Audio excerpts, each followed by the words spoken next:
साली जी एगो चुमा दो ना, बहुत दिन हो गइल बा, 4 साल के बाद आइल बानी तारा घरे, वो देखौटी में। ठीक वाली बा गाल पना चाहिए, ओट पर दो तब न मिया झररी आई। ना जी, हम होठ पर ना देहब। अब हमार बियाह होखे वाला बा, गाल पे लेवे के बात ले ली। बताओ कह देलू झट खानी बात, एगो ओट पर चुमा मांग देनी तब आ कहीं एक टिप मांग लेती तब। इतना सस्ता बा कि केहू मांगी तो 60 दिन दे दे हम। कम से कम 6 महीना गाल रगड़वाई। अच्छा कोई दर्दन केरा खा के आ भाई बड़ू सती सावित्री, चल एगो चुमा दे।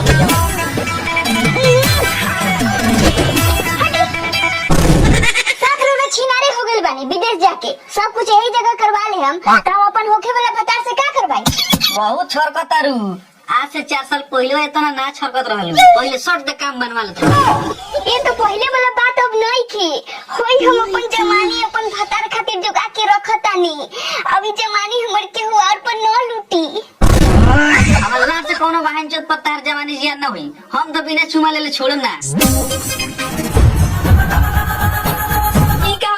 बहन चोद मुती तारा मुंह में अभी बुरबक हवो, इनका कान में केस फसरल तो वे छोड़ावत नहीं हो।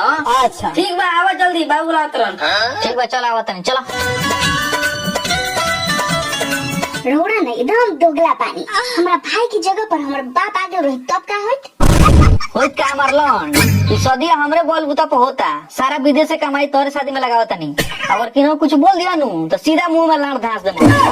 चली झाट खानी मत बतियाई, हमें कल शादी कर लेती, कोनो के भगा के अब वीडियो बना के अपन इंस्टाग्राम पर डाल देती। चली जाई, पापा बुलावत बानी।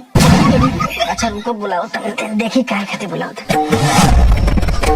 अरे गोल कहां पड़ली से हमें केना देखे चल जाई? तारा सूत के गोल ले सकनिया जी सन के जाके कोनी के बुलाए के पड़ी। क्या ओ बहन चलो संगे जाके 4 बजे भोर में कहवाइल बानी, कोनी आओ से तब नु। तो जाके खाली अभी कह नीचका जाइक बा, 40 कोस दूर जाइक बा, वहां तो साइकिल से। अरे जगन्नाथ के ऊपर द्वार में 50 बार ना जाई हो, लड़की देखे जा सुना चाहे हमरा लंड से लन जाओ लो। ओकनी के बेटा बिहे के तहार बेटा बिहे के बा, हमरे बिहे के बा। तो तू जा तो उठान धोनी के लगन धरवावे। भाई पटीदार के द्वार पर 50 साली ना जाई हन, आओ सुलो चाहे मत आओ सुलो। तू अकेले जगह नहीं बोल लेबा का? केहू के बिना केहू के जग ना रुकेला, एकलहु पार घाट लगा ले। जगन्नाथ बाबा चले के? ठीक बा चल, उठो से खटिया तो टूट जाई, उठो से। बहन चोद ए कहां रे? जाता है सगरे लाने जाई लेके देखे तार खटिया टूटता। इनो के बेटा 50 से दुश्मनी कराई, तार खोटे टूटता, बउआ के बैठा था, खाना पीना हो गइल?